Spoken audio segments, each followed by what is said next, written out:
హుస్నాబాద్ ప్రాంతానికి ఆనాడు కాకతీయులు నిర్మించినటువంటి గొలుసుకట్టు చెరువుల్లో ప్రధానమైనటువంటి చెరువు ఎల్లమ్మ చెరువు.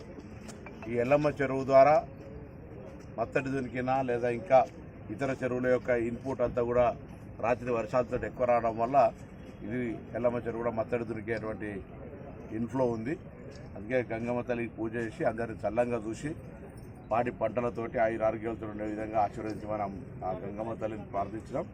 హుస్నాబాద్ నియోజకవర్గంలో కూడా నిన్నటి వర్షాలతోటి అన్ని చెరువులు కుంటాలు అన్నీ కూడా మంచి నిండుగా కళను అలంకరించుకున్నాయి.